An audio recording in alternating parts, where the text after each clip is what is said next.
Marcelo Castro López, arqueólogo, conservador del patrimonio histórico, director del conjunto arqueológico de Castro. Muchas gracias. Bienvenido. Muchas gracias por acompañarnos, Marcelo.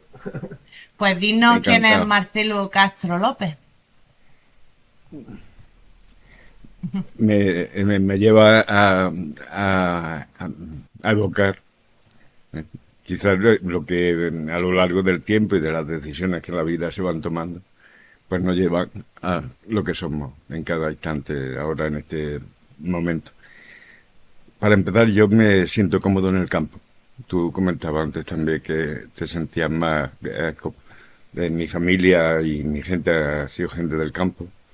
De manera que yo quería trabajar en algo que tuviera que ver con el campo. Y si os digo la verdad, en mi inquietudes primeras lo que más me interesaba era el periodismo. Lo que ocurre es que yo entonces no tenía tan claro que el periodismo fuera algo que se estudia, que es una dedicación que se forma. Y por eso me dediqué a la historia, que me interesaba también y que se podía estudiar aquí en Jaén. Las cosas como son. De manera que me dediqué a la historia y dentro de la historia yo creo que lo más cercano al periodismo en el sentido de su dependencia de las pruebas de la arqueología. Es como periodismo de investigación. Exactamente. En el periodismo de investigación tenéis que ir recurrir de vez en cuando y a una fuente para vosotros, a los testimonios que la gente da, pero también hay que contrastar y a las pruebas materiales. Nosotros somos los de las pruebas materiales, la parte del C6, mientras que el otro estaría más en el campo de la antropología, los testimonios orales o las fuentes orales.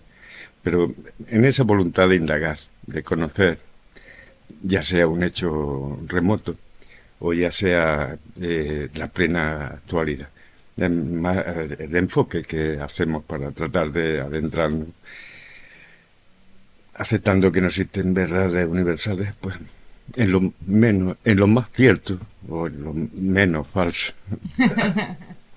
Me gusta eso que abundes aceptando que no existen verdades universales, porque supongo que en el campo de la arqueología muchas veces hay algo que parece que da unos indicios y durante a lo mejor décadas se da por hecho algo Exactamente. y luego hay algo que hay un descubrimiento, hay Exactamente. que pone patas arriba todo Sí. y es de otro color la tortilla.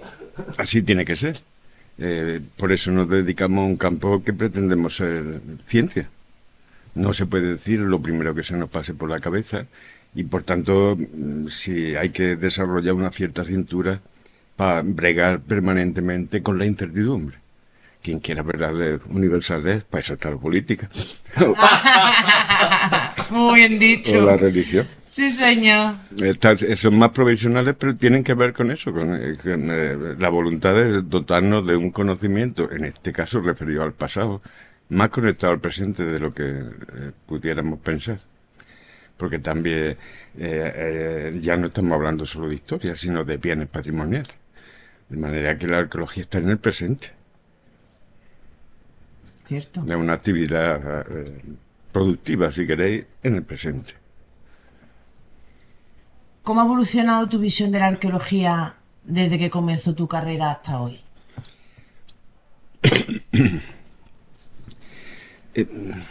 Se ha hecho compleja.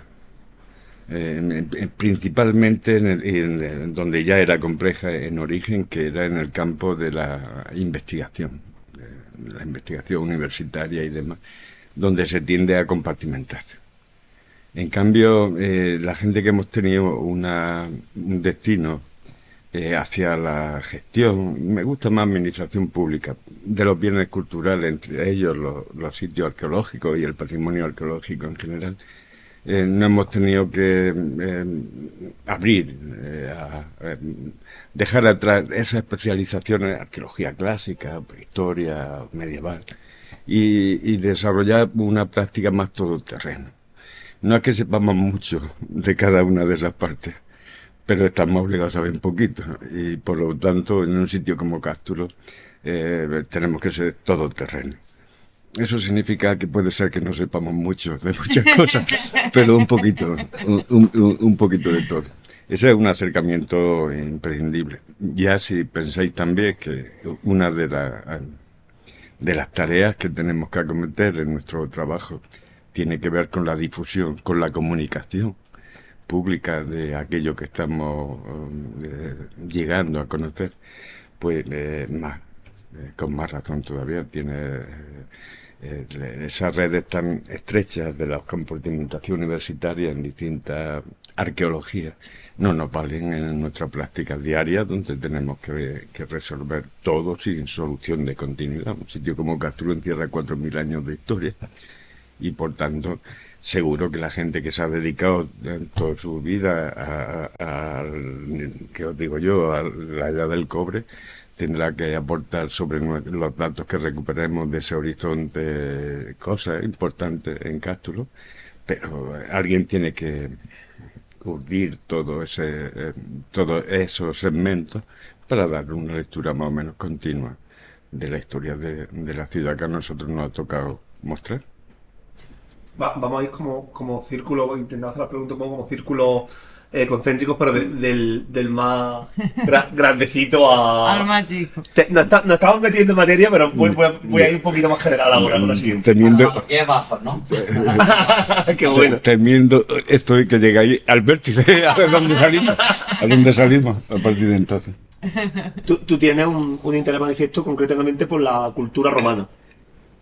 Sí. ¿Cómo surge ese interés? Porque lo tenía a mano. Era una cosa pragmática. Estaba en la puerta de mi casa. Era mejor para... Literalmente, ¿no? Sí, literalmente. No sé, yo alabo mucho a la gente que va a estudiar Egipto, el Próximo Oriente, porque son viajeros y les gusta. Pero yo hice lo que me dediqué a ese tema porque el sitio arqueológico empezaba en la puerta de mi casa. A partir de ahí la campiña, que era mi objeto de atención. Era la campiña de Jaén y la ordenación de la campiña en época romana. Y se basó, eso fue la tesis, en trabajos de superficie, de prospección de superficie. Una excavación necesita recursos, pero en un trabajo de prospección lo único que necesitas son tus piernas y tiempo para andar de un sitio para otro y comprobando. Ese enfoque me ha interesado siempre, porque es una economía barata, es una arqueología barata, que necesita poco crédito. Y en cambio se ha dignificado mucho en los últimos tiempos, porque también nos sirve ese tipo de arqueología para prevenir cosas, para verlas venir. En la medida en que nosotros podamos reconocer por los indicios que hay en superficie una realidad más general. Mi enfoque, la prospección, nos permite saber un poquito de muchas cosas, de muchos sitios. La excavación nos permite saber mucho de un sitio en concreto. Mi interés estaba sobre todo en ver cómo se ordenaba el campo en época romana. Partíamos de un prejuicio, siempre, bueno, lo podemos llamar hipótesis si queréis, pero prejuicio, en el sentido de que está antes de obtener los datos, que cuando pensamos en el mundo romano, en el campo, pensamos en las villas, en un tipo de construcción compleja, con una zona productiva, una parte doméstica. En cambio, lo que veíamos aquí en la campiña, mayoritariamente eran simples casas, que no tenían ningún peso. Pero en cambio eso implicaba una economía completamente distinta, con un predominio de la pequeña y mediana propiedad campesina, que nada tenía que ver en eso, y que en cambio nadie había reparado en ello. Como están abajo, y siempre hemos sido muy expertos en la élite, no en los que le dan forma al mundo, en el pueblo. Exactamente. Ese enfoque, y resultó, había villas, por supuesto que hay villas en ese entorno, pero el hecho más mayoritario, más masivo, era la existencia de una amplia, pequeña y mediana propiedad campesina, que es la que está sosteniendo el imperio finalmente. Si nos vamos aquí cerquita donde estamos, Cerro y Santa Catalina, cuando llegan los romanos, ¿qué es lo que ven y cómo se organizan para conquistar todos los territorios que rodean a Jaén? Verían el asentamiento ibérico, literalmente. Vamos a poner en posición geográfica. A verlo entrando desde el norte, bueno, como si vinieran por la carretera a Madrid, en esa dirección. Por el Juleca pasaba. Sin duda. Ahí verían ya población y luego verían de frente el poblado, verían Puente Tabla. y también lo dejarían atrás y se irían acercando al poblado de Jaén. Ya lo estarían viendo. Yo no sé qué pasara por la cabeza de esta gente cuando por primera vez se acercaron a nuestro territorio. No me puedo poner en situación. Me imagino que lo que pensamos todos, esta gente. ¿Qué hace aquí? ¿Qué hace aquí? ¿No? ¿Cómo han podido estar viviendo toda la vida de Dios sin que nosotros nos lo hayamos enterado? Aquí perdidos, ¿no? Y se encontraba otra gente, porque siempre ponemos el énfasis en los cambios que se van introduciendo de una etapa a otra, pero también podríamos poner el énfasis en la continuidad. Ya había otros. Perdona, ¿puedes confirmar que por aquel entonces tampoco había aves por Jaén? Pues no la habría, pero ya sí nos marcaba la línea de por donde tenía que venir. La linde ya estaba. El acercamiento a la ciudad, a nuestra ciudad del norte, es el propio río, el Guadalullón. De manera que ahí tenemos la autovía ahora mismo, ahí hasta hoy sigue estando el tren. De manera que no, en las comunicaciones lo único problema, lo único que tenemos por delante es hacerlas. Pero el trazado casi lo pide el propio territorio. Llegar a Jaén desde el norte no hay tutía. Tenemos que seguir río a río hasta que llegamos a la cabecera y nos topamos. Y una vez aquí nos quedan dos opciones, que son las dos que tenemos. Otra cosa es cómo las tratemos. Una, siguiendo el pie de monte y atravesando la sierra en dirección Granada, y la inversa en dirección Córdoba. Eso ya funcionaba, ese esquema, en época ibérica. Qué y a saber raro, ¿eh? desde Que cuándo. funcionaba antes y ahora no. Vaya. Ahora hemos ido segmentando y Demasiado. nos te quedamos en el fondo del saco. Cuando los romanos llegan aquí, no, espérate, que esto ya lo hemos dicho. Claro. Que qué tan importante fue Cástulo.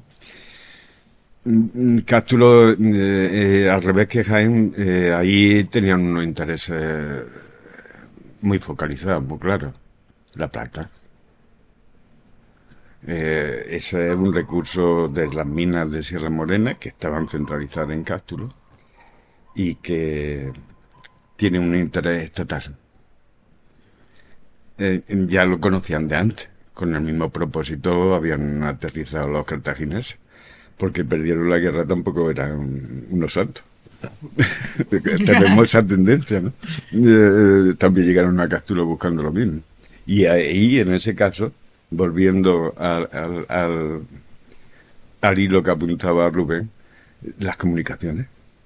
Ahí sí que son decisivas las comunicaciones. Y es el río, la línea de comunicación. Ahora nos parece inconcebible que el río fuera navegable hasta Cástulo. No lo era. Claro. Esa fue la vía rápida ante la ausencia del ave que no unir. Y fijaros, sigue habiendo problemas hoy, tiene que ver con un cierto desconocimiento de cuáles son las conexiones básicas. Pero esa estación, ahí lo que ahora mismo es Linares Baeza, o si queréis un punto entre Bailén y Linares Baeza, ese es el centro de la provincia. Y por tanto, las comunicaciones en esta provincia tienen que ser a partir de ese centro más o menos radiales y bien articuladas. Pero que no me quiero ir por los cerros de Úbeda. En el caso de la presencia de Roma aquí, aparte de un punto de despecho, porque la guerra había sido muy larga y en un determinado momento Cástulo, después de estar entendiéndose con los romanos, da otro paso atrás y se vuelve a entender con los cartagineses y los deja, como diríamos hoy, con el culo al aire. Dice Livio algo así, casi literalmente. Nos abandonaron cuando peor nos venía. De manera que ahí hay una acción previa a la presencia ya en el tramo final de la guerra de Roma, después de la batalla de Baécula, donde hay que ajustar cuentas. Cástulo fue el último objetivo en esa guerra para Roma en la península. Lo dejaron para el final, cuando ya habían controlado todo el territorio. La última batalla más reconocida por la Fuente y Lipa en la provincia de Sevilla, con los heridos de esa batalla fundarían Itálica. Y cuando ya han controlado todo el territorio, vuelven sobre sus pasos a ajustar cuentas a Cástulo y a nuestros vecinos de Liturgia. Había ese punto de despecho, pero también de unos recursos muy importantes, que era la plata. Claro. Y la gente, que nunca lo vemos como recurso. Pero sí, Ahí claro. era una población, era quizás uno me cuesta porque parece que nos estuviéramos mirando el ombligo, pero quizás estemos hablando del Oppidum ibérico más grande de todo el sur peninsular. En todo caso, si hay otro más grande todavía, Porcuna o Bulco. Pero estamos hablando de una ciudad de dimensiones, esos son recursos. De hecho, los romanos por eso no acaban con Cástulo, como si acabaran con el liturgia. Claro. Ese era un hueso más pequeño. Pero Cástulo era un hueso difícil de roer y además también supongo que lo estaría esperando porque los vieron pasar después del vehículo. Y ya sabían que volvería. Claro. Es curioso como con siglos de diferencia, siempre aquí en esta tierra, en esta provincia, se han desenvainado espadas en muy importantes batallas, ¿no? Estamos hablando de esta época romana, ¿no? Con Castro y Liturgi, pero es que nos vamos siglos atrás, tenemos Miranda de Trosas, tenemos la batalla de Bailén con los franceses ya un poquito más reciente. Es decir, hemos sido una tierra de batallas que han dirimido la historia. La guerra civil. Mismamente. El frente de Córdoba, el Piedra frente de Córdoba y por eso pues nuestra provincia tiene una arquitectura militar como ningún otro sitio. Cuida como estamos nosotros acostumbrados a cuidar las cosas, Sí, o como sea, los niños manifiestamente mejorable, pero es un patrimonio único que tiene que ver con esa posición fronteriza. En el fondo casi todo el mundo puede decir lo mismo, porque todo el mundo está cerca de alguna frontera, pero parece que territorios como el nuestro, en la cabecera, si lo vemos desde un punto de vista hidrográfico, el gran río que es a occidente, pero también tenemos el Segura, tenemos la cabecera, con lo que este es un sitio que está vinculado también al este y al oeste, al norte y al sur. Esa es la posición. Por eso nuestra provincia es tan heterogénea, ya de por sí, porque cada zona es un mundo distinto. De manera que sí, que a través de la historia se han producido conflictos. En este caso, por ejemplo, en época romana, nosotros estamos distribuidos en 3 circunscripciones. No existe, lo de Jaén es un concepto muy reciente, pero estamos en 3 circunscripciones distintas. Y en época ibérica, vale que nos quedemos con iberos porque nos valen para todos, pero los de Cástulo son oretanos. Nada tienen que ver con los bastetanos del sur, ni con los turdetanos de Porcuna. Y así lo reconocían ya los romanos como entidades diferentes. Aunque nosotros utilicemos ahora un término para amalgamar, y en época romana nosotros nos vinculan, Cástulo quiero decir, al Levante. Nuestra capital es Tarraco. A nosotros no nos meten en la Bética. Y nuestra capital de segundo orden es Cartago Nuevo, la antigua Carjadas, la capital de los cartagineses, con la que Cástulo siempre había tenido mucho vínculo, una vinculación muy estrecha. Primero, en los 2 sitios hay una actividad minera importante. Y los 2 tienen unas comunicaciones, no las mismas, pero unas comunicaciones también por vía fluvial o marítima notables. Y una presencia notable de Cartago. Aquello va a ser su capital, una ciudad de nueva planta construida con esa voluntad de capitalidad de Cartago en la península, pero nosotros éramos en ese contexto una ciudad una gran ciudad indígena que la necesitaban como aliada, una cabeza de puente con los territorios del interior que se les resisten a ellos controlar. Pero fíjate, llegan los romanos y nos vuelven a vincular al este en vez de dejarnos en la Bética. Nosotros que estamos acostumbrados del mundo moderno, que nuestra frontera natural es Sierra Morena, es decir, de Sierra Morena al Atlántico Mediterráneo somos un ente completo, pero no ha sido siempre así. No, claro, la sierra, en nuestro caso, la sierra es lo que nos une, a un lado y a otro de la sierra. Hay unos oletanos del norte, unos oletanos del sur, pero hay una entidad en torno a la sierra. Muchos de los límites que vemos muy naturales tienen poco de natural, tienen que ver con las prácticas.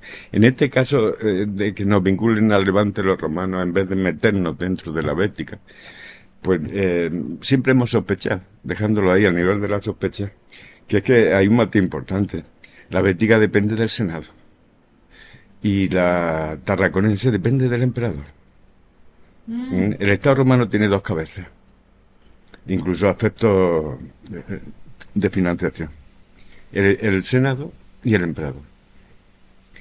La caja del Senado el erario, la caja del emperador el fisco, y cada uno administra esas cajas con una de esas. Y los recursos tan especiales de plata de Sierra Morena quieren hacerlo depender del emperador. Con lo que en ese caso es un tema de conveniencia.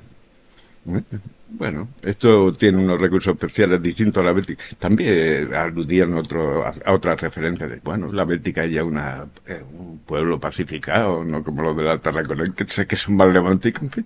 Pero la plata para ellos, para el emperador concretamente. Una cosa son los motivos prácticos, otra la narrativa, que siempre los políticos exactamente cómo se justifica, tienen que dar al pueblo. Eso, exactamente. En eso creo que hemos cambiado muy poco. En eso creo que hemos cambiado muy poco a lo largo de los siglos.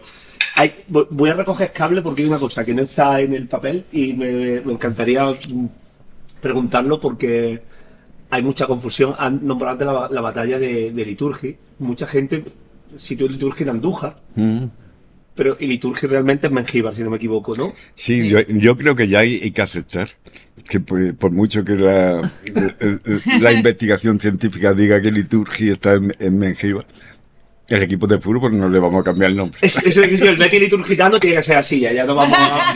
Ya no vamos porque... Unas décadas de historia vamos a dejar. Claro, eso hay que mantenerlo como está.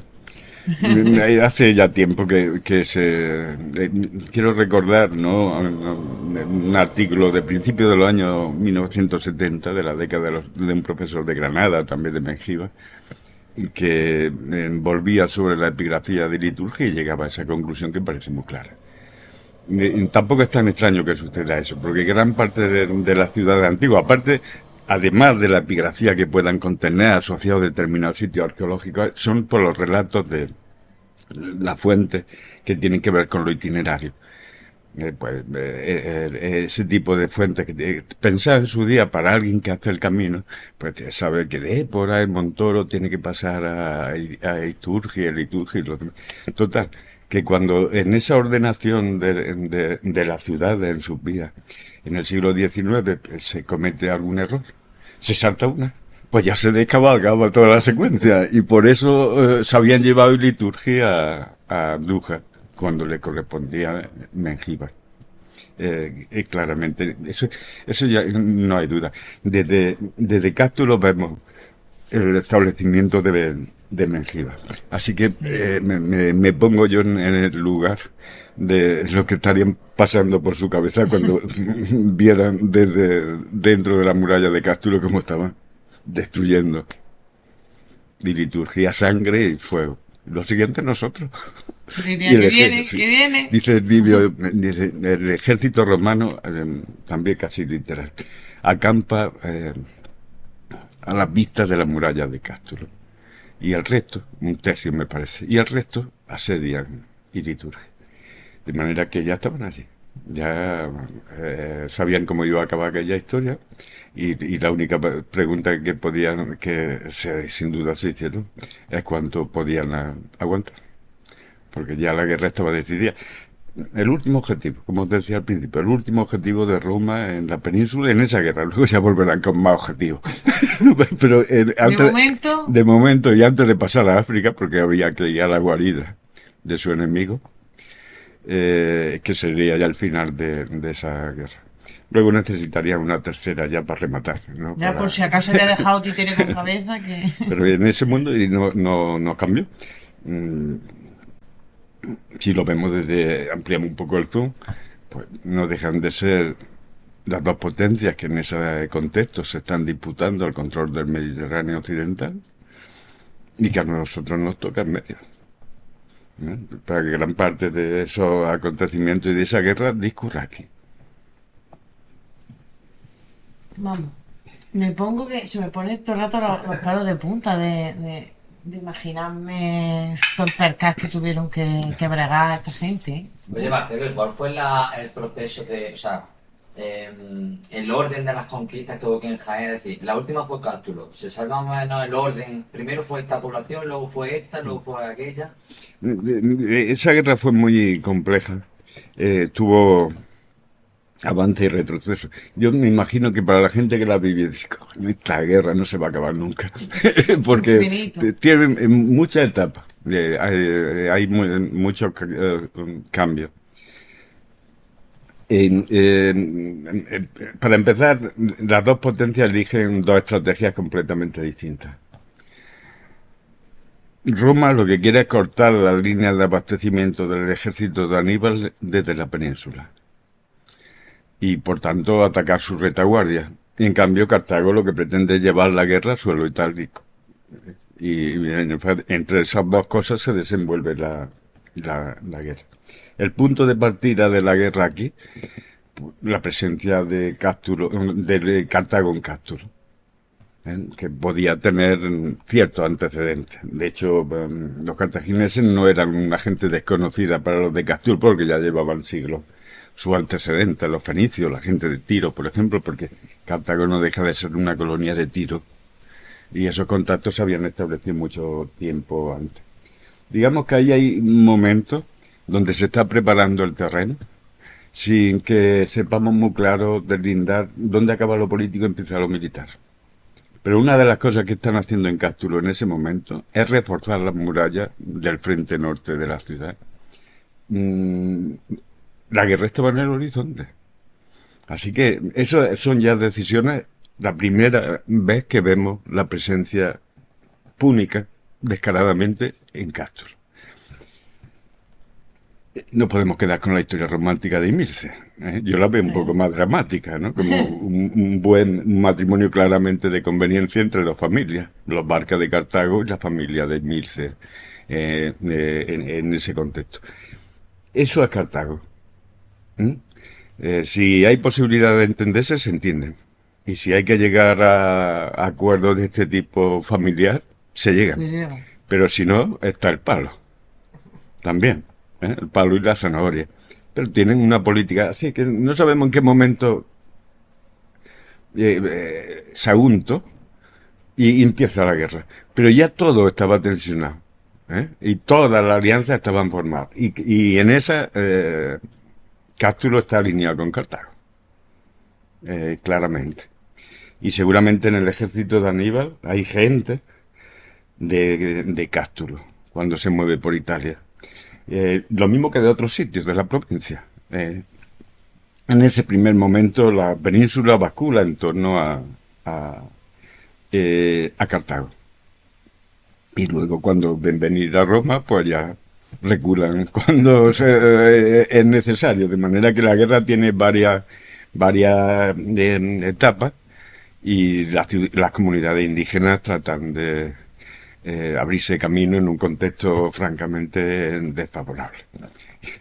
Hicieran lo que hicieran, el toro los pilla.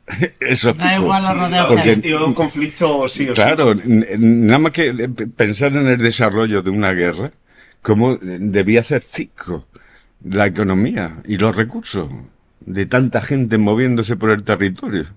Un territorio que, bueno, pues ya tenían capacidad de producir más de lo que necesitaban, pero el impacto que debió tener cualquier ejército sobre la población local y los recursos locales del grano, de una economía que estaba pensada en lo que estaba pensado. Lo mismo me perdió, Rubén. No, no, no. No, no. Es que da gusto escucharte, Marcelo, de verdad. Estamos todos que mira que poco hablamos y cuando escuchamos mucho hablamos nada. Te vamos a preguntar también, vamos a irnos a lo que sería la puesta en valor de cuando se descubre un resto arqueológico y se pone en valor. ¿Qué importancia tiene la ciudadanía más allá de, bueno, pues los profesionales como es tu caso? ¿Qué importancia, qué peso, qué mensaje se le puede lanzar a los que somos neófitos en este tema? Pues lo que comentamos al principio, que el patrimonio está en el presente y nuestra responsabilidad tiene que ver con el traslado al futuro. Nuestro acercamiento es la tutela, la actitud de tutelar como un bien. Eso es lo que tenemos. Y eso obviamente implica a los profesionales, pero son temas de la ciudadanía. ¿Qué queremos legar en el otro? Y siempre es así. Siempre tiene que ver con esa implantación. Cuando pensamos en el aprovechamiento del patrimonio, pensamos en el turismo, ¿vale? Esa es una forma de aprovechamiento. Pero hay otro aprovechamiento que es el estrictamente cultural, que tiene que ver con las nociones que nosotros queremos trasladar sobre la historia común compartida por la ciudadanía. Y así tiene que ser. Ahí la arqueología lo que aporta es la evidencia dura.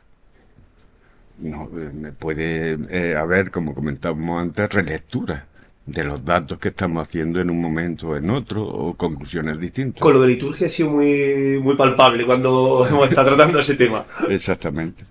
Pero ahí tienen que estar los bienes arqueológicos como si esto fuera el escenario del crimen, la serie esta, pues son el escenario del crimen. Ahí están las evidencias duras y la convicción de que tenemos que ser capaces desde la ciencia de construir un relato sobre el pasado.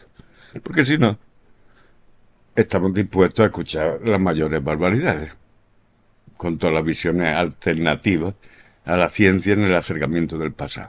Vale que tengamos mucha oscuridad, pero por favor, no vamos a iluminar artificialmente lo que no sabemos. Sí, lo de pintar la pieza del puzzle a gusto del consumidor no es científico ni deontológico. Pero pensar también las consecuencias que eso tiene en la actitud hacia el presente. No se puede decir lo primero que se nos pasa por la cabeza, pensando en lo que os dedicáis. No, tiene que estar fundamentado igual en la historia. Así que en la ciudadanía, ese acercamiento, que tiene que ser a través de las actividades de difusión, de comunicación de nuestro patrimonio, tienen que servir para hacer una ciudadanía más culta.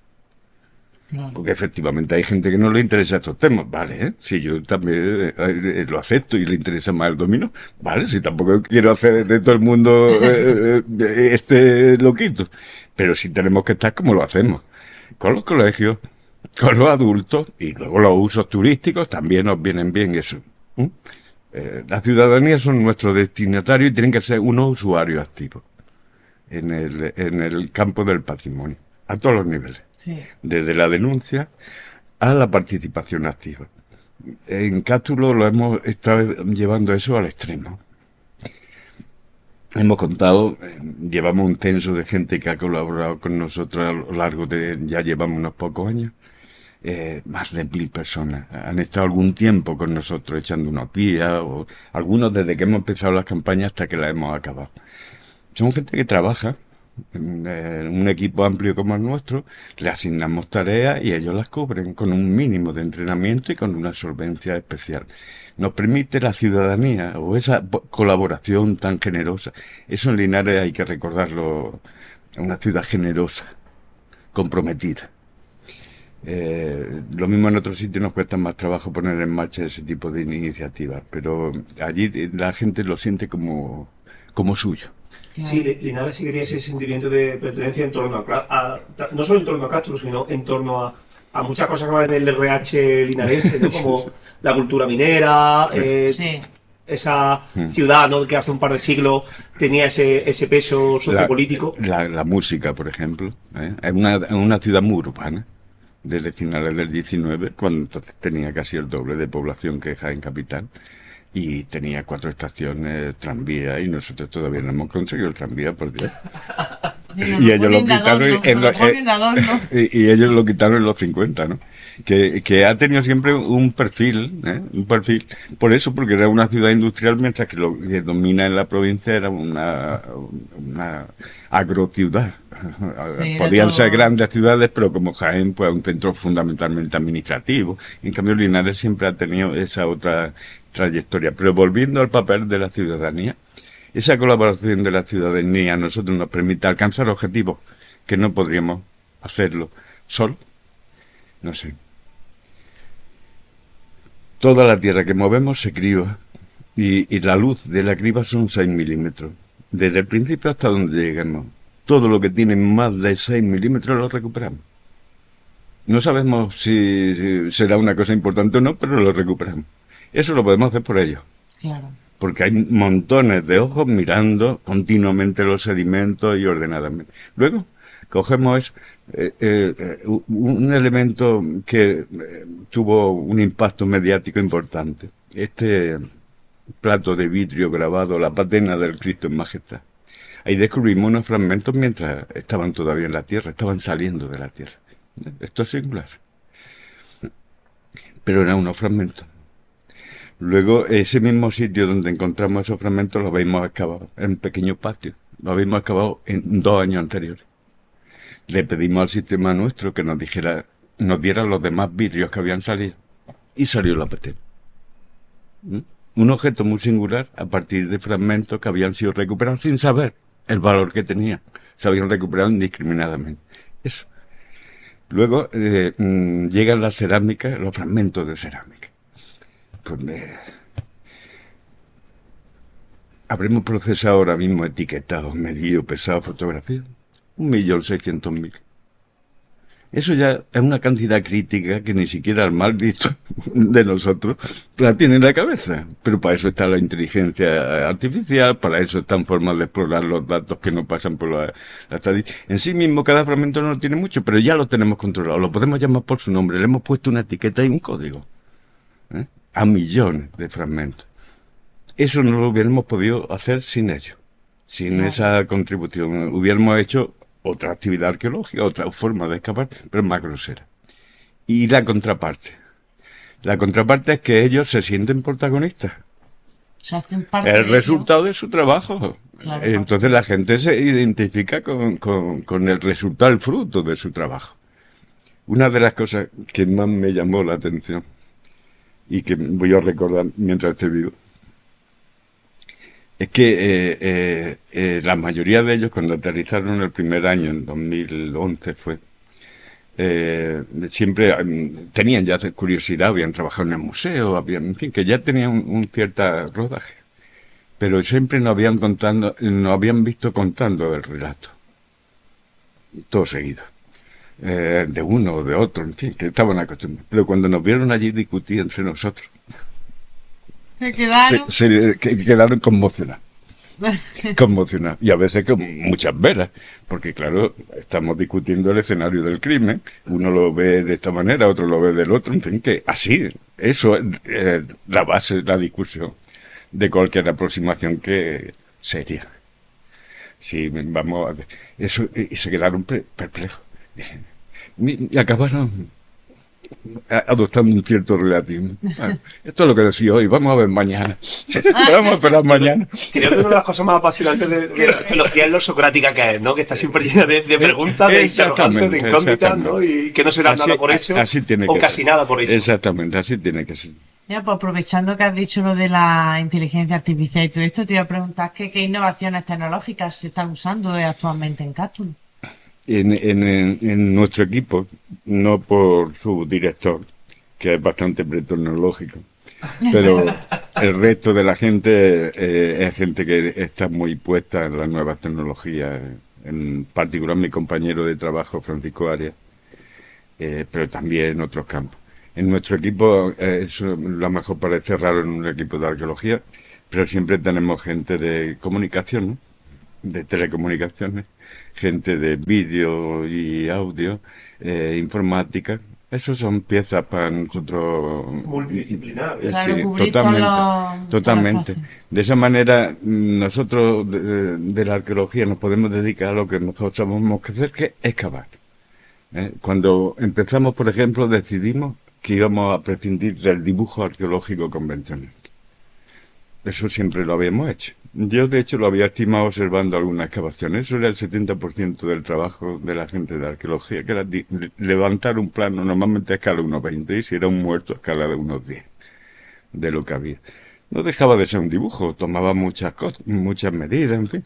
Un dibujo, se pretendía un dibujo a escala, pero no tengo que decir que cada uno teníamos nuestras manos, y unos eran mejores, otros eran peores. Y ahora hemos ido a fotogrametría. La fotogrametría no tiene la intención del dibujo, porque es una toma de datos indiscriminada, pero ahí tenemos el plano más perfecto, con lo que ya nos hemos liberado de ese trabajo. Claro. Lo único que es que el dibujo ya contiene una interpretación. Tú le remarcas dónde acaba el muro, dónde empieza el otro, y en cambio esa interpretación la tienes que hacer sobre la fotogrametría que viene después. Pero en fin, que adoptamos esos cambios con con naturalidad porque correspondía. Y otro tema básico que también conmociona la manera de entender la arqueología es que nuestro sistema va creciendo en documentación. Es básicamente una mole de datos que llegan desde el campo. No están ya en la memoria de quienes cavan, no.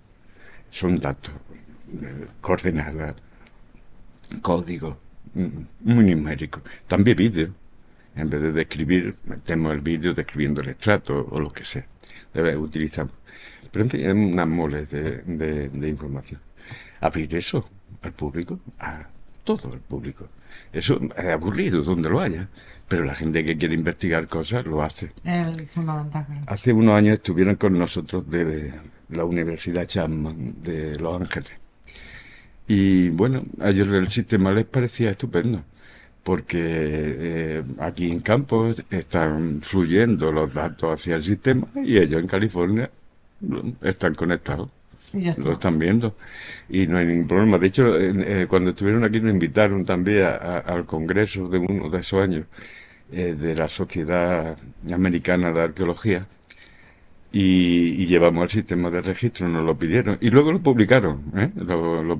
Hace que nuestro sistema de documentación malamente no tiene que estar para que esa gente lo haya cogido. Está publicado en Estados Unidos, en inglés. Cuando algo cruza fronteras, ya independientemente que muchas veces tenemos también a Estados Unidos y realmente una potencia, a pesar de cómo esté gobernado ahora, ¿no? Pero sí es verdad que cuando algo cruza fronteras y es en un país que es tecnológicamente avanzado ya, siempre es motivo de decir algo bien se está haciendo. Claro, sí. como Algo bien, ellos ya lo tienen todo, si lo cogen esto de nosotros. En la arqueología es así, aunque parece que tenemos que darle la espalda a la tecnología, pero no. Al contrario. No se escapa nada de los nuevos acercamientos tecnológicos. Si al final, si me tiene que salpicar, yo sé que no me puedo ir de ermitaña a una cueva, pero vaya, ¿qué vamos a hacer? No hay marcha atrás. Ya me tengo que aguantar. ¿Cómo podemos asegurarnos de que siga apostando e invirtiendo en proyectos arqueológicos como Cástulo? Pues seguridad, ninguna. No tenemos. Pero es evidente que, por un lado, la investigación tiene que seguir su curso y tiene una dimensión académica. Habrá más gente formada. La mejor noticia es que haya gente haciendo arqueología. Vendrán cosas nuevas que tienen que ver con la capacidad de las generaciones futuras. Sitios como Cástulo lo aseguran. Nosotros hemos acabado muy poco. De manera que el sitio está intacto para que otros se hagan otras preguntas y otras respuestas y otras tecnologías. Y sigan. No podemos, porque es que no tenemos tecnología ni medios. Excavar todo Cástulo. Pero aunque las tuviéramos, no lo haríamos. Porque tiene que ser un sitio abierto a nuevas preguntas y a nuevas... Eso va a suceder. Y el otro empeño que tenemos que desarrollar en captar recursos para hacer posible esa investigación por un lado, pero sobre todo la traslación a la ciudadanía de aquello que recuperamos.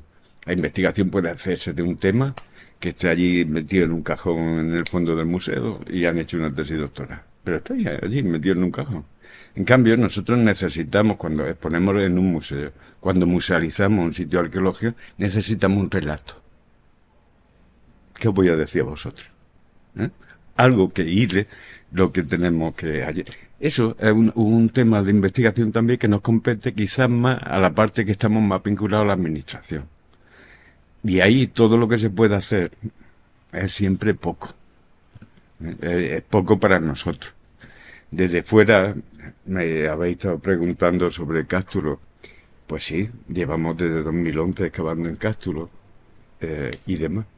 Pero a mí se me antoja que vamos muy despacio y que hemos acabado muy poquito. Y mira que hay de manera que cada cosa en cada sitio, aquí en Capital, es una deuda pendiente. Que el esfuerzo que se ha hecho en investigar se pueda también devolver visible a la ciudadanía. Sitios, la puesta en valor. Claro, sitios adecuados para que recibir la visita. pública y la conservación, que va de las manos. Exactamente. Historias que sepamos que nos devuelven el perfil característico, que nos justifican que hayamos puesto esas cosas en valor. Ahí está por hacer. Tenemos instituciones. Nosotros somos una institución en ese campo. Conservar, divulgar o difundir mejor.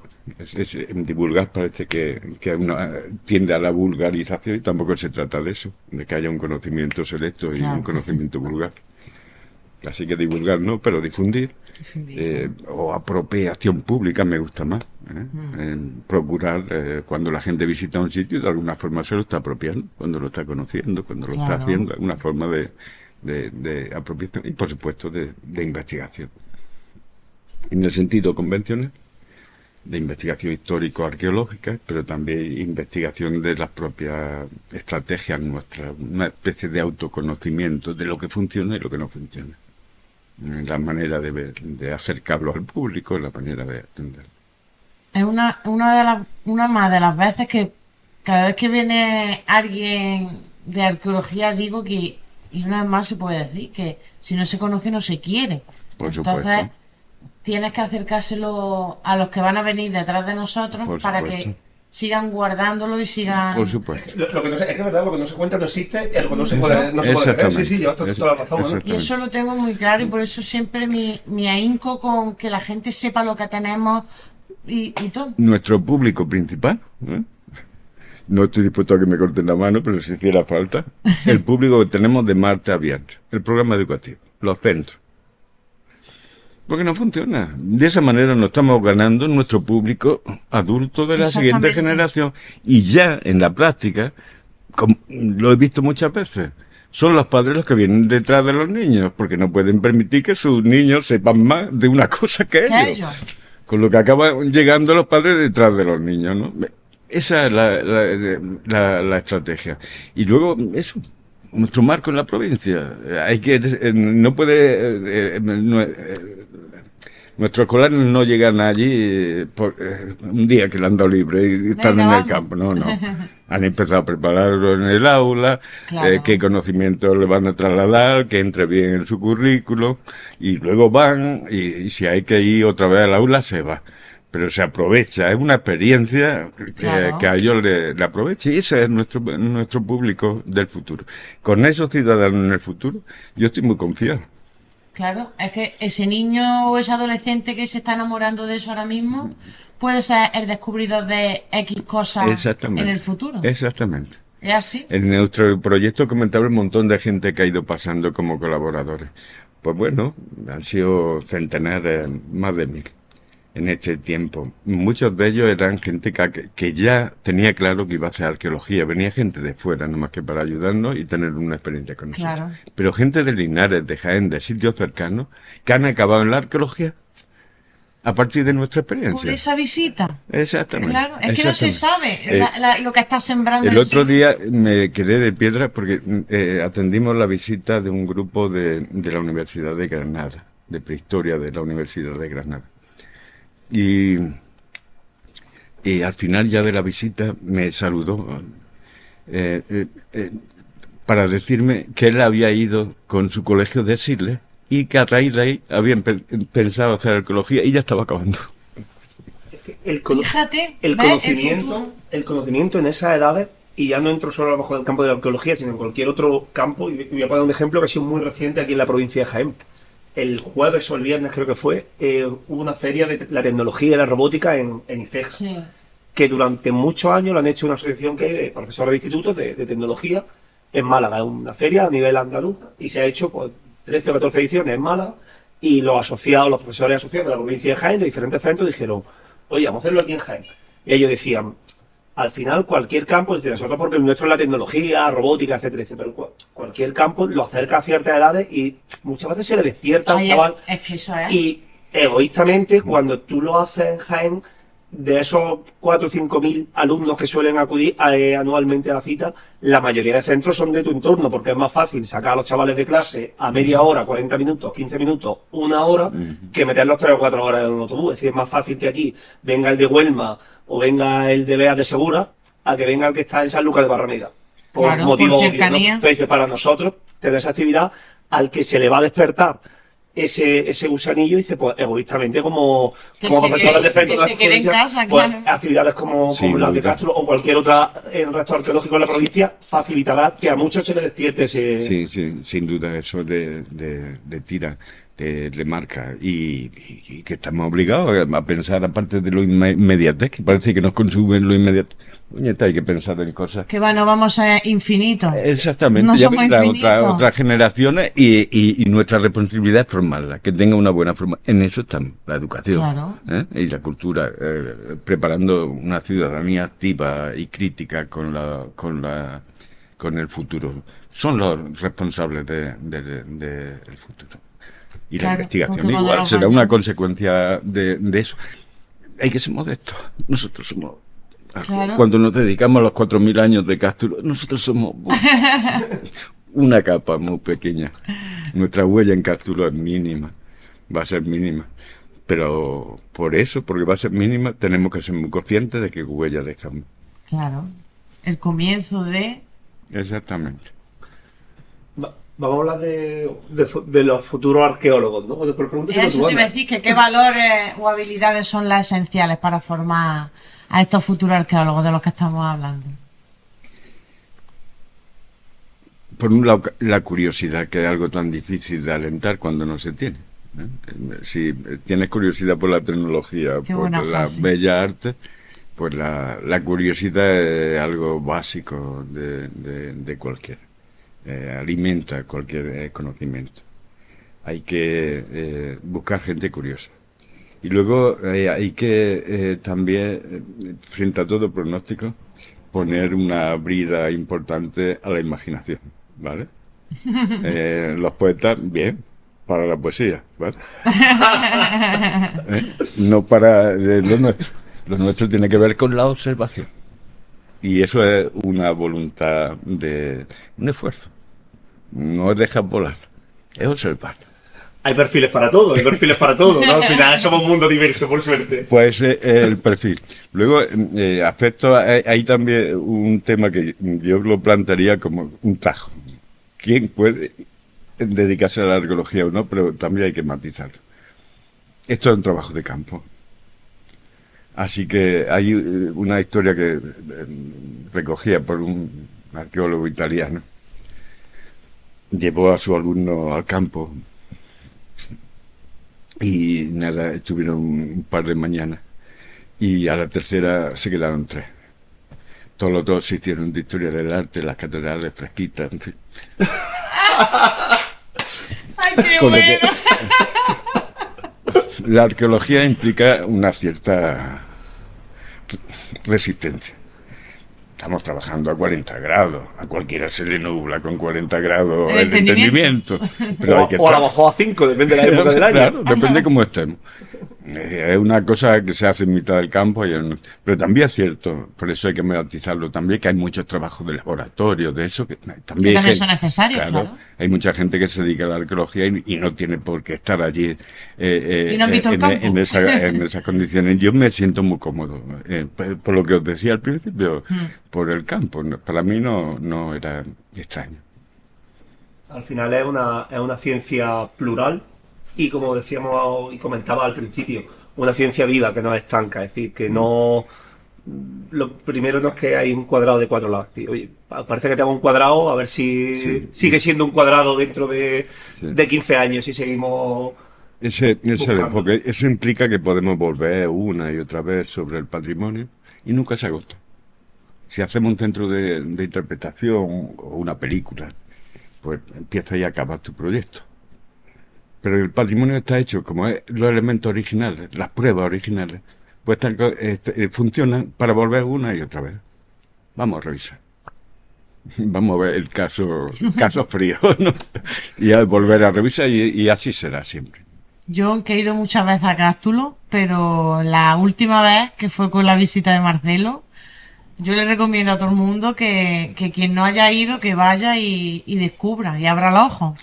Es maravilloso, vamos. En esa visita que encima estaba dentro de la arquitectura. Y yo creo que eso te afectó. ¿Ves? Que... Estaba ya, ¿no? Ya me está imaginando los pilares de verdad hasta arriba. Exactamente. Sí, sí. Estaba Me encantó. dentro. Y te doy las gracias una vez más porque Rubén y yo, A vamos, vosotros. A vosotros. fueron pocas horas todas las que echamos.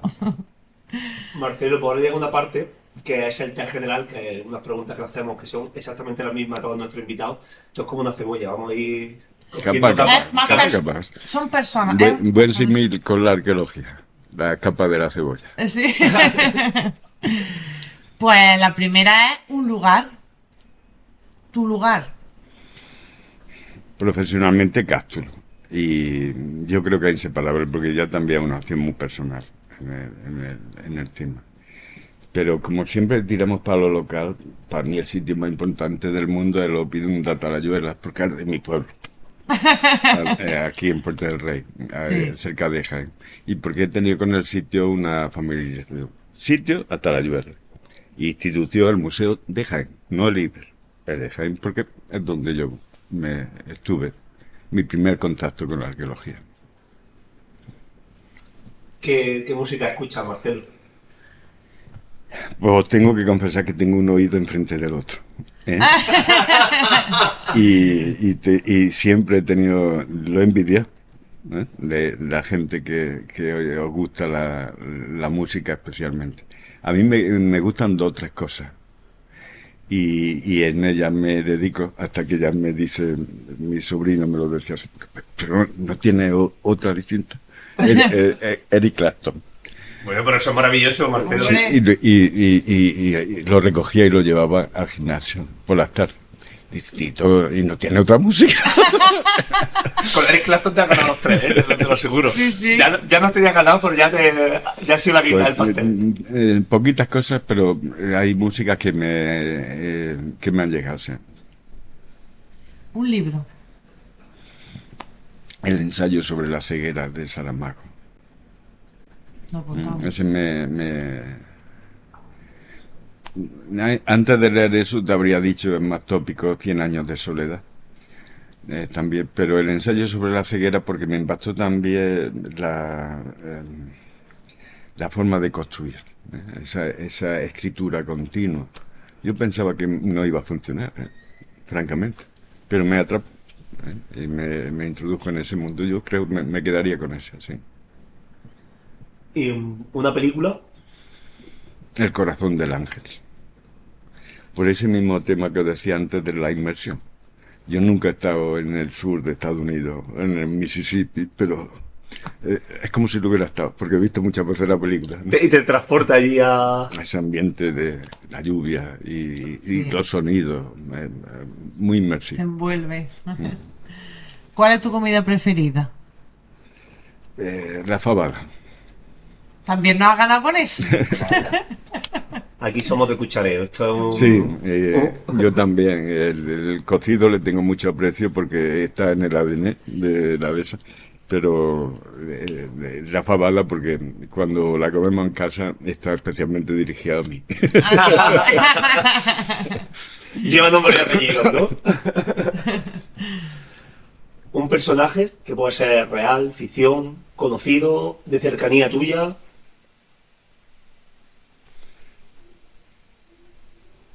No sé, un líder político, hazaña. O si queréis, Negrín, incluso. Yendo a la Segunda República, una generación de políticos que parece que no hubieran tenido descendencia y que en cambio marcaron la historia de este país abruptamente. Fue un tiempo complicado a principios del siglo pasado. Ya veréis qué tiempo le tocó. 6 años y todo lo que hicieron.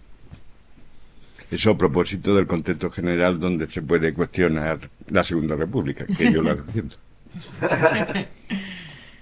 Si no fuera arqueólogo, ¿qué sería? Periodista, ya lo decía. Es verdad, eso Ya lo he dicho, sí. no ha dudado ni al principio cuando... Ni al final. estábamos en la primera De hecho, parte, eso es lo que quería hacer. Yo quería contar cosas. Pero no, lo mismo que sí tenía una idea muy clara de qué significaba estudiar historia, iba a acabar en un instituto en el mejor de los casos y demás. no teníamos claro en mi tiempo. Yo empecé a estudiar en el curso la selectividad mía del 79, con lo que en ese momento había que irse a Madrid para empezar. Y no estaba la economía para historia. Te llegó la juventud en tiempos de cambio Sí, importante, una época de cambio muy importante. Nuestra en este país. propia generación en el sistema educativo, nosotros empezamos la EGB y empezamos el BUS. Y luego había, en la etapa de la universidad había un vacío, porque ahí hubo un cambio y se quedó un curso vacío. De manera que había uno con 5 o 6 de repetidores. Yo entraba en primero haciendo aquí geografía e historia en el colegio universitario y un grupo de muy pocos por encima y luego los de tercero y luego acabamos en Granada. No tanto nosotros que ya éramos unos 30, pero los que nos precedían en el colegio eran 80. Yo creo que eso es una cosa para estudiarla. Qué gente. Esa es la gente que vivió el 77 y la transición. Y como el país estaba cambiando tanto, se interesaron por la historia. Había una cierta naturalidad en ver esa rapidez con la que parecía sucederse los acontecimientos y había mucho interés en la historia. Y de ahí que hubiera tanta gente estudiando historia. Luego ya quedamos menos. Pero en esa la historia era importante. Había distintos proyectos políticos y demás, pero la historia era importante. Tenía un peso entre Claro. la gente joven y... Sí, sí. La verdad que evidentemente yo no lo viví, pero aunque sí supongo que eso a finales de los 70 se veía esperanzadores, pero también había cierta incertidumbre, ¿no? De lo que Sí, sí. veníamos, ¿no? Por eso era tan importante. Mira la historia y si quieres te consuela, buscando cosas inmutables que se trascienden. Pero también te ayudan en esta reflexión, lo que Claro. comentamos al principio, ¿no? Tratar de comprender cómo, o sea, y te da un poco de confianza. Coño, que llevamos toda la vida. Serán malos los tiempos que nos han tocado vivir ahora. Pero por algún lado sacaremos cabeza. Sí, sí, al final siempre es muy, muy Claro, fluctuante. en eso la arqueología nos ayuda a animarnos nosotros mismos. Sí. No, algo tendrá Cástulo cuando los problemas que tiene Linares ahora. Bueno, hace unos años no sé si sigue así, en la cabeza del paro juvenil en Tordes. Duro, pero puñeta, llevamos aquí 4.000 años, no vamos a ser capaces de seguir Hombre. otros 4.000. Todo pasa y todo llega. Claro. Eso es así. Hace poco salía que iba a haber inversiones de empresas, nueva industria en lo que ha sido el polígono de Santana y la verdad es que me alegro mucho, porque al final Linares, tanto Linares como Jaén, pues somos los dos municipios más poblados de la provincia, ¿no? Y esos núcleos de población además más altos son los que pueden hacer de tractores para que... Sí. Nosotros hemos insistido siempre que hemos tenido oportunidad. Cástulo no puede ser la solución de Linares, No. pero debemos formar parte de la solución. Ser una pata más en Exacto. esa mesa que Exactamente. sostenga... Y para empezar, si tenemos que enseñar algo, es que para hacer posible las cosas hay que inventarse la manera. Y ahí estamos, inventando. Ahí sí nos hacen falta los poetas, ¿no? Que Exactamente. Ahí como brotándole. Claro. vamos, nos hemos puesto a hablar y tenemos que ir a la siguiente Es que pregunta. Marcelo es muy porque- interesante. Sí, sí, me encanta porque al final vamos hilando unas cosas con otras. Te íbamos a preguntar, hemos dicho si no fuese arqueólogo que sería periodista, pero qué seguro no podría ser esa profesión que diría yo, no va conmigo esto. Pues no sé, cura. Cura, ¿no? Qué bueno, nadie nos ha dicho eso, pero mira. No, no. Ni por donde lo mira. No. Iba a decir forense, no, pero eso es lo mismo, eso sí me gusta. Cura, no sería nunca. Hubo un momento en el que lo pensé, que sí lo iba a ser. Por eso... Bueno, Por eso sabes que no. Es otra historia, pero sí, una historia personal, que Claro. no es tampoco una oposición a la religión desde que nací, no, en un determinado momento. Ya la parte final, se vuelve a oír las preguntas, le decimos el test de jainerismo para ver, Vamos a ver. que con Si estoy a nivel, porque yo estoy en medio en Linares, Y soy de Fuerte del Rey, así que en Jaén soy un aprendizo, aunque era la ilusión de mi vida vivir en Jaén desde que me traía de pequeño a comprarme los zapatos. Nuestra visión es provincial, ¿no? Nuestra visión Venga. abarca Vamos 600 y pico mil habitantes, ¿no? Vamos allá. Bueno, haz tú una pregunta, porque esta es la pregunta difícil, Marcelo. Una pregunta que es excluyente. Es decir, si la falla, borramos, te damos una copia de lo que hemos grabado, pero no lo emitimos. Venga. Te damos una copia, dice. Claro, para que vean lo a gusto que hemos estado, pero entonces no se emite. Haz tú la que a mí me pone muy nervioso. Anda, haz tú la pregunta. Qué mía que es malo. ¿Qué se dice? ¿Oliva o aceituna? Al fruto. Aceituna. Bien, ¿Quién lo ha visto? Y además eso tiene una riqueza tremenda. Hemos usado una palabra de raíz árabe y una romana latina. Oliva y aceituna. Qué riqueza del lenguaje. Cuando una misma realidad y una misma actividad la podemos mencionar y elegimos, por tradición, hacerlo de una manera o de otra. Las olivas no se pueden comer. Pues bueno, vamos a utilizar palabras distintas. Y lo otro lo dejamos para los santos óleos. Exactamente. Que también tiene la misma Que viene por la ahí. misma raíz, claro. O sea, Sí. uno tiramos el árbol tira de la raíz latina, mientras el fruto de la árabe. Y eso es una riqueza. Hombre. Utilizar dos palabras con raíces tan distintas Diferentes. para designar el mundo en el que estamos. Desde luego aceituna. No le hago desprecio a las negras, pero las verdes y a penaliña. Qué bueno. Eso ya como epílogo al final de esta respuesta, ¿no? Ya los apuntes finales. Que una pregunta que tiene que ver también con el telegenerismo. No hemos situado geográficamente cómo se accede a Cástulo para alguien que no haya estado nunca, como...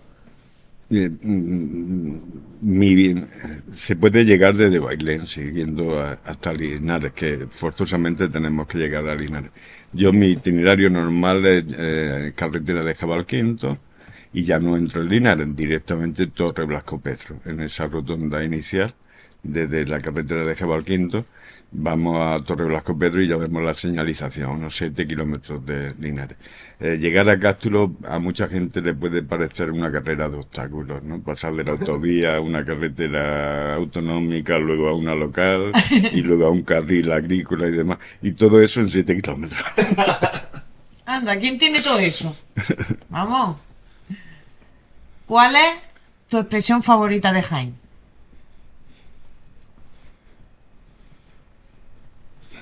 Hombre, nos tienen muy estigmatizados con los de ni polla.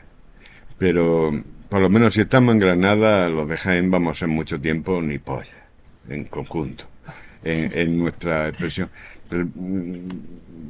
Pero hay muchas expresiones propias.